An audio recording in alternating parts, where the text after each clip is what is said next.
नमस्कार। Exotic web media digital channel exotic foundation trust Yamini Sukhadia presents सेरी गरबा 2024 में आप सभी का मैं दिल से स्वागत करती हूँ। सेरी गरबा जो प्राचीन अर्वाचीन जो गरबा की जो हम पुराने लोग जो होते हैं वो सिर्फ सेरियों में ही गरबा करते हैं और गरबा करते थे, बट अब जो है वो सब बड़ी बड़ी जगहों पे गरबा होता है, वहाँ पे लोग जाते हैं। जो सेरी गरबा का कंसेप्ट सालों से चला आ रहा है। हमने 25 इयर्स कंटिन्यू ये सेरी गरबा स्पर्धा का आयोजन किया था, क्योंकि हमारी संस्कृति को उजागर करने के लिए, ये संस्कृति हमेशा बनी रहे उसके लिए हमने ये कार्यक्रम हमेशा आयोजित किया। ये हमारा 26 इयर्स है सेरी गरबा कंपटीशन ऑर्गेनाइज करने का। तो इस बार हमने सोचा था कि हम सिर्फ शहरियों में ही करेंगे, पर हमने ये संस्कृति को आगे ले जाने के लिए हम स्कूलों में भी कर रहे हैं। तो सुबह है हमारी स्कूलों में हम करेंगे, रात को हम स्ट्रीट में करेंगे। बट शायद ये साल हमारा लास्ट आखिरी हो सकता है, अगले साल शायद हम ना करें, ऐसा भी हो सकता है। क्योंकि जो हम कंसेप्ट लाना चाहते हैं, जो हम बताना चाहते हैं कि प्राचीन अर्वाचीन गरबा होना चाहिए। क्योंकि सोसाइटी में हम जब करते हैं तब हम ये सोचते हैं कि हमारे बच्चे हमारे साथ गरबा करें, हमारा पूरा परिवार हमारे साथ गरबा करे।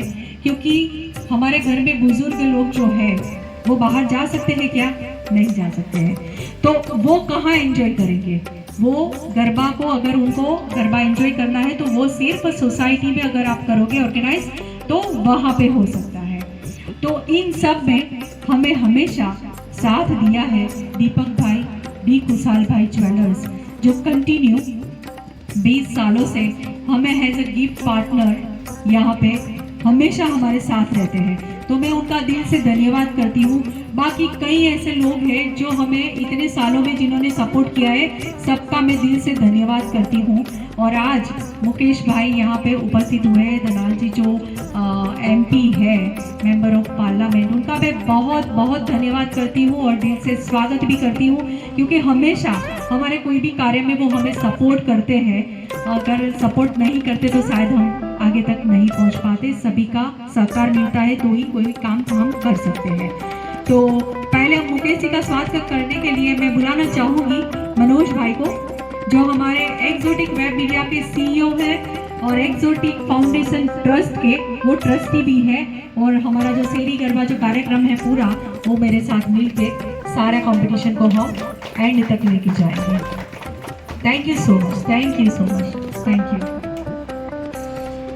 उसके बाद हम करेंगे नीलम बेन चौकसी, जो डिस्ट्रिक्ट पास्ट प्रेसिडेंट है ली के, उनका भी हम स्वागत करेंगे। तो उनकी कुंदन बेन स्वागत करेंगे उसका।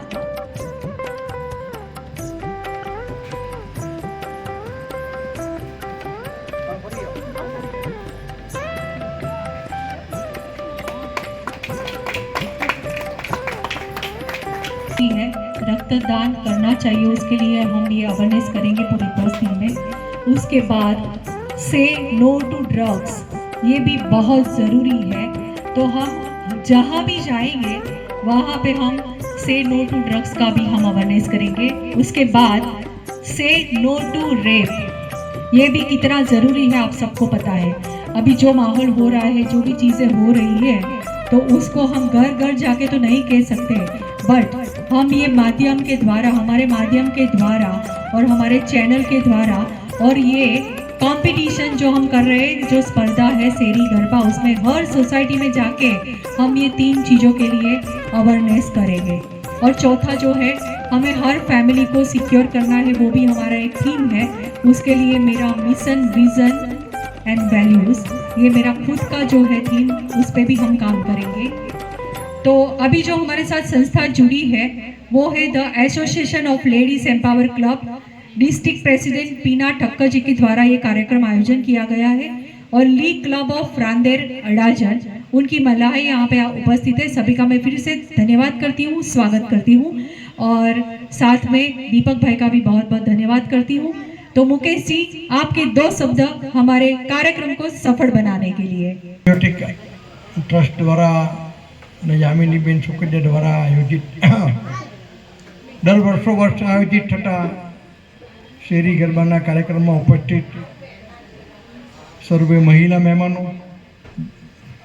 જજ ગરબાના અને શિવશક્તિ સોસાયટીના આજુબાજુના રહીશો. હવે આમ તો એવું કહી શકાય કે શેરી ગરબા લગભગ મૃતપાય સ્થિતિમાં છે. આપણે લોકો જીવન રાખવાનો એને પ્રયત્ન કરી રહ્યા. નવી પેઢીએ તો જોયા જ નથી.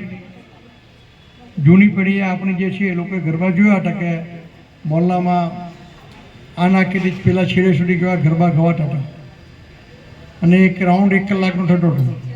એટલા મોટા રાઉન્ડોના ગરબા થતા હતા.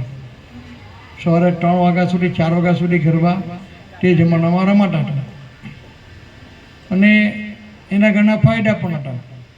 પણ પછી દરેક ઉત્સવોમાં સુધારા આવતા જાય છે.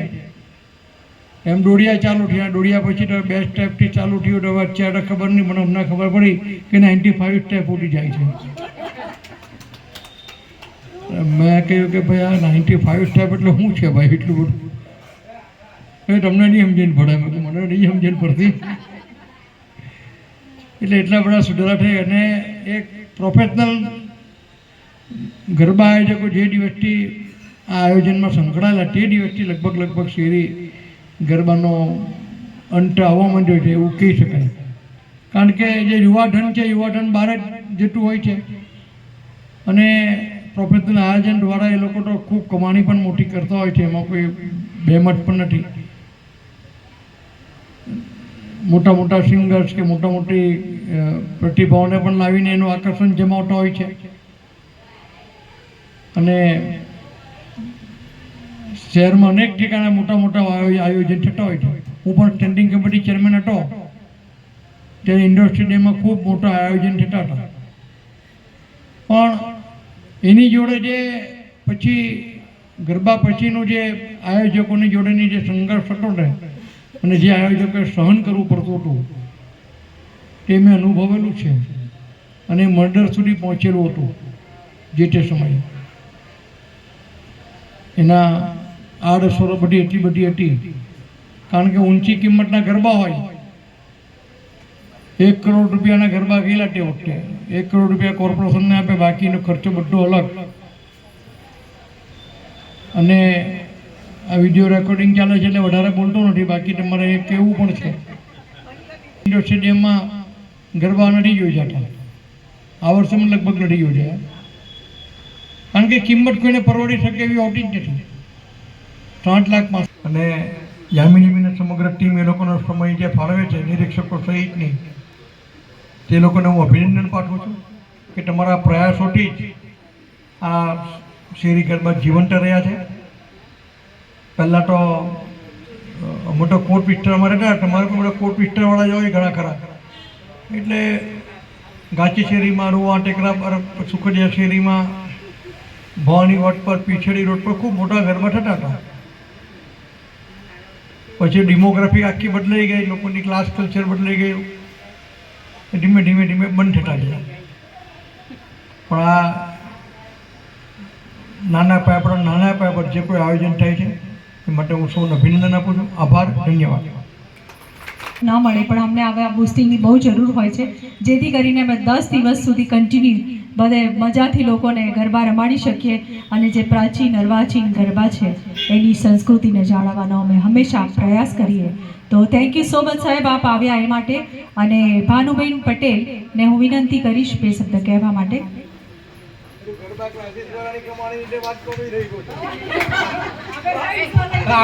या देवी सर्वभूतेषु शक्तिरूपेण संस्थिता नमस्तस्यै नमस्तस्यै नमस्तस्यै नमो नमः. एक्सोटिक वेब मीडिया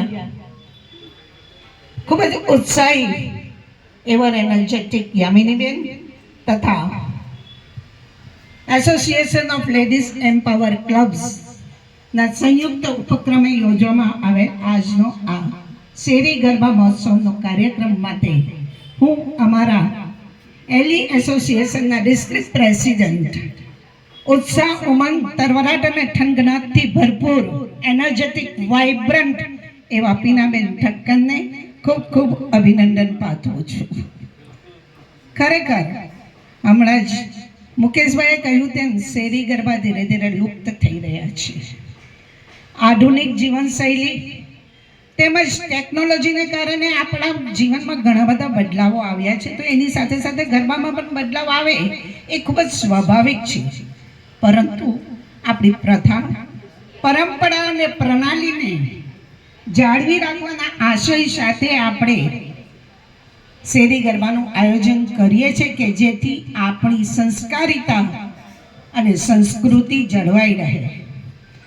મોટા મોટા શહેરોમાં તો હવે શેરી ગરબા લુપ્ત થઈ જવાની અણી પર જ છે. યામિનીબેનના પ્રયત્નથી કદાચ હજી થોડે ઘણે અંશે એ જીવિત રહેવા પામ્યા છે. પણ યામિનીબેન, તમે કહ્યું કે આ મારું છેલ્લું વર્ષ છે, એ મને નથી ગમ્યું.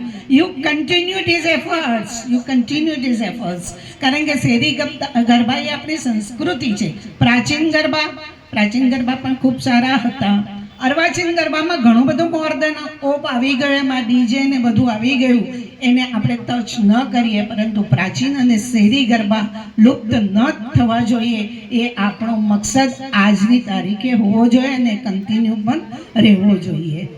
આજે અહીં મોટે ભાગે બધા 50+ ઉંમરની જ બહેનો ગરબે ઘૂમવા માટે આવી છે. અને આ 50+ ઉંમરની બહેનો પેલા આયોજનોમાં 95 સ્ટેપ્સ કરવા ન જોઈ શકે નેચરલી, બરાબર ને?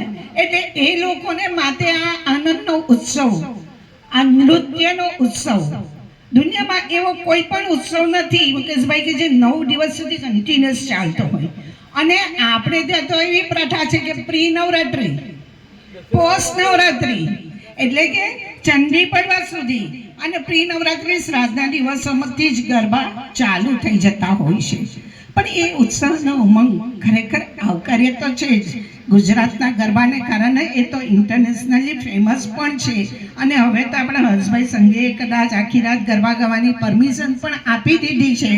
પણ એ બધા મોટા મોટા આયોજકો માતા છે. આપણે તો બધા 2-3 કલાક ગરબા ગાઈને થાકી જઈએ, એટલે આનંદ માણીને નિરાંતે ઊંઘી જઈએ.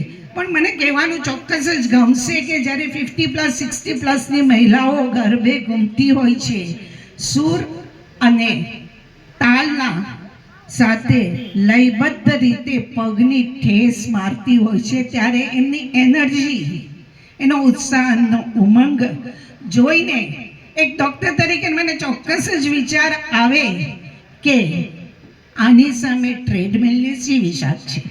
આપણે દર વર્ષે ટ્રેડમિલ કરાવીએ, હાર્ટ ચેકઅપ કરાવીએ, એના કરતાં આપણે નવરાત્રિમાં ગરબા કરીને આપણું પોતાનું જ ટ્રેડમિલ કરી લઈએ એ વધારે આવકાર્ય છે. That is our self esteem, આપણો કોન્ફિડન્સ પણ વધારે છે.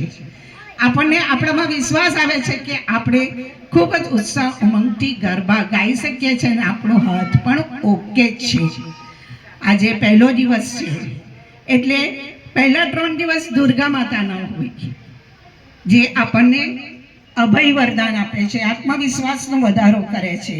બીજા 3 દિવસ સરસ્વતીજીના, બીજા 3 દિવસ લક્ષ્મીજીના હોય છે, જે આપણામાં ધન ધાન્યની વૃદ્ધિ કરે છે. અને ત્રીજા 3 દિવસ સરસ્વતીના છે, જે આપણા જ્ઞાનમાં ઉમેરો કરે છે. આપણો આ ઉત્સાહ આપણે ઉમંગથી ઉજવીએ અને શેરી ગરબાને વર્ષો વર્ષ ટકાવી રાખીએ એવી અભિપ્સા વિરમું છું. અસ્તુ.